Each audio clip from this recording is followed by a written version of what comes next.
Bonjour tout le monde. Dans cette petite vidéo, nous allons voir comment faire la première installation de votre Raspberry. Donc il suffit de faire les connexions d'après le petit schéma qu'on voit ici. Donc, de brancher tout ça. Ensuite d'allumer son écran bien sûr et son Raspi ensuite. On le laisse tranquillement démarrer et il va commencer la configuration à un moment donné tout seul. Donc on va avoir la première image.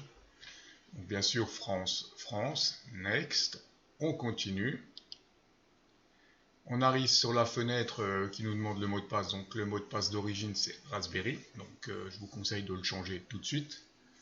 Et de mettre votre mot de passe personnel tout de suite. Ensuite on valide, Next. On arrive à cette fenêtre là. Donc là vous cochez cette case si vous avez une bordure noire autour de votre écran. C'est pour bien centrer votre image. On continue, on arrive à la fenêtre de connexion Wi-Fi, qui n'est pas obligatoire, moi j'ai fait les deux connexions Wi-Fi et Ethernet, mais bien sûr on n'est pas obligé de faire la connexion Wi-Fi, on peut passer cette étape. On continue, et donc il suffit simplement de faire Next pour rebooter votre boîtier. Voilà, donc il va faire la mise à jour.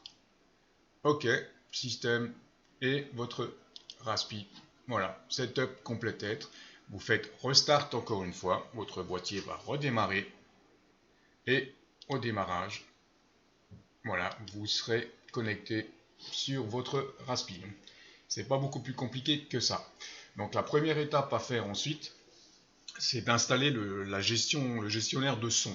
Parce qu'au départ, le Raspberry n'a pas la gestion du volume. Donc on va là, préférences, ajouter, on tape pas vu, P-A-V-U, on valide, donc on le laisse chercher tranquillement.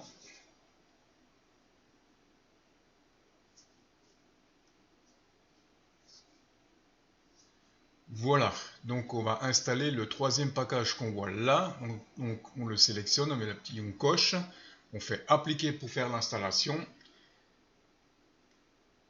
On reboot de nouveau notre système, donc moi j'ai pas fait application parce que je l'ai déjà installé, donc on reboot de nouveau notre système, et quand il aura redémarré, on va dans les configurations du son, et là on voit qu'on aura notre gestion du contrôle du son. Il n'y a plus qu'à brancher des haut-parleurs sur votre boîtier pour tester si ça fonctionne. Et votre Raspberry est prêt pour l'utilisation radioamateur qu'on veut en faire. Voilà, c'est vraiment pas très compliqué d'installer un Raspi.